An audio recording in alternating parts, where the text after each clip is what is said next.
Advance Jain research સેન્ટરની બેઠક vice chancellor doctor Mohan પટેલની અધ્યક્ષતામાં યોજાઈ. વડોદરાથી આર્ટ્સ ફેકલ્ટીના ડોક્ટર શ્વેતાબેન જેજુરકર તથા યુનિવર્સિટીના પૂર્વ સેનેટ અને સિન્ડિકેટ સભ્ય દીપક શાહ વિશેષ ઉપસ્થિત રહ્યા. ક્રાંતિગુરુ શ્યામજી કૃષ્ણ વર્મા કચ્છ યુનિવર્સિટી ખાતે આજે Acharya Manohar Kirti Sureshwarji advance research centre study સેન્ટરની એક અગત્યની meeting vice chancellor doctor Mohan પટેલની અધ્યક્ષતામાં મળી હતી, જેમાં કચ્છ યુનિવર્સિટીના એડવાન્સ રિસર્ચ જૈન સ્ટડી સેન્ટરનો હવાલો સંભાળતા ડોક્ટર પંકજ ઠાકરે જણાવ્યું હતું કે યુનિવર્સિટી દ્વારા સર્ટિફિકેટ કોર્સ તથા શોર્ટ ટર્મ કોર્સ શરૂ કરવાની આજની મીટિંગમાં બહાલી આપવામાં આવી હતી. દરમિયાનમાં મનોહર કીર્તિ સુરેશ્વરજી મહારાજના પ્રતિનિધિ મેહુલભાઈ ગાંધી તથા ભુજના અગ્રણી અને સભ્ય હિતેશ ખંડોરે કચ્છ યુનિવર્સિટી કેમ્પસમાં આ કોર્સ ચલાવવા નવું ભવન બનાવવા માટે તે રજૂઆત કરતા તેના જવાબમાં વાઇસ ચાન્સલર ડોક્ટર મોહનભાઈ પટેલે તુરંત હોસ્ટેલની બાજુમાં આવેલી જગ્યા આ નવીન ભવન માટે આપવાની મંજૂરી આપી હતી.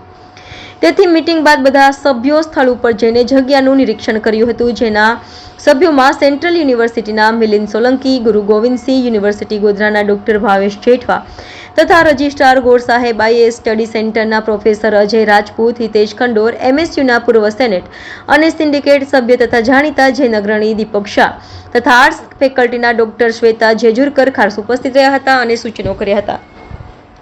આ કોર્સ અને કાર્યક્રમ સુચારુ રૂપે ચાલે તે માટે 5 સભ્યોની એક સમિતિ બનાવવામાં આવી હતી. વધુમાં કચ્છ યુનિવર્સિટીના કોર્સના કોર્ડિનેટર પંકજ ઠાકરે જણાવ્યું હતું કે શોર્ટ ટર્મ કોર્સ અણુવ્રત તથા ભક્તાંબર સ્ત્રોત ઉપર શરૂ કરવામાં આવશે, જેમાં વલ્લભશ્રી સમુદાયના વર્તમાન ગચ્છાધિપતિ આચાર્ય ધુરંધર મહારાજ પંજાબના લુધિયાણામાં ચાતુર્માસ બિરાજમાન છે તથા ડોક્ટર અરુણ વિજયજી મહારાજ મુંબઈ વાલકેશ્વર તથા આચાર્ય રત્નસુંદર સુરેશ્વરજી મહારાજના સંપર્ક કરવામાં આવ્યો છે. બીજા પણ વિદ્વાન મહાત્માનો સંપર્ક કરી આ કોર્સમાં જ્ઞાન આપવા વિનંતી કરાશે, તેમજ જૈન વિદ્વાનો તથા પંડિતોનો પણ સંપર્ક કરવામાં આવશે.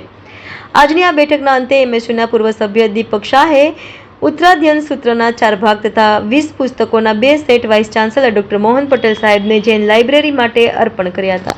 ભુજ ખાતે ક્રાંતિગુરુ શ્યામજી કૃષ્ણ વર્મા કચ્છ યુનિવર્સિટીના vice chancellor doctor Mohanbhai Patel સાહેબ આપણી સાથે છે. જૈન અગ્રણી એવા હિતેશભાઈ ખંડોર છે. આ પ્રોગ્રામ જે ચલાવે છે એમાં પંકજભાઈ છે, મિલિંદભાઈ છે, ડોક્ટર ભાવેશભાઈ છે, જેઠવા સાહેબ.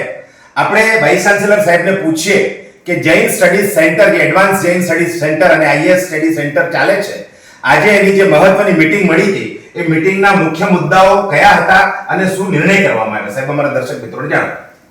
ક્રાંતિગુરુ શ્યામજી કૃષ્ણ વર્મા કચ્છ યુનિવર્સિટી દ્વારા ચાલી રહેલ જૈન સ્ટડી સેન્ટર તેમજ આઈએસ સ્ટડી સેન્ટરની રોજ સામાન્ય સભા મળી હતી, જેમાં એવું નક્કી કરવામાં આવ્યું છે કે શોર્ટ ટર્મ સર્ટિફિકેટ અને ડિપ્લોમા કોર્સિસ એ આ કચ્છ યુનિવર્સિટીના આ બંને સેન્ટર દ્વારા ચાલવા જોઈએ. એ જ રીતે જ્યારે આ સેન્ટર એ કચ્છ યુનિવર્સિટીને મળ્યું છે તો એના ઉપક્રમે આ જૈન જે સ્ટડી સેન્ટર છે એનો વધુને વધુ ફેલાવો થાય એના માટે આપણે વર્કશોપ, સેમિનાર જેવા વિષયોનું આયોજન કરી અને એ આયોજન પણ આપણા ભુજના ટાઉન હોલની અંદર થાય કે જેથી મહત્તમ વિદ્યાર્થીઓ અને જૈન ધર્મગુરુઓ સાથે એમનો વાર્તાલાપ પણ થઈ શકે. અને એ રીતે આજે આજ મીટિંગ મળી હતી એમાં આ બંને વિષયોને લઈ અને 2 વિષયો નક્કી કરવામાં આવ્યા છે. એની સાથે સાથે જે લાઇબ્રેરી છે, લાઇબ્રેરીના પુસ્તકો પણ અહીંયા મળ્યા છે અને વધુને વધુ પુસ્તકો લેવા માટે અને એનો સંગ્રહ કઈ રીતે સારી રીતે થઈ શકે એના માટેનું પણ આયોજન કરવામાં આવ્યું.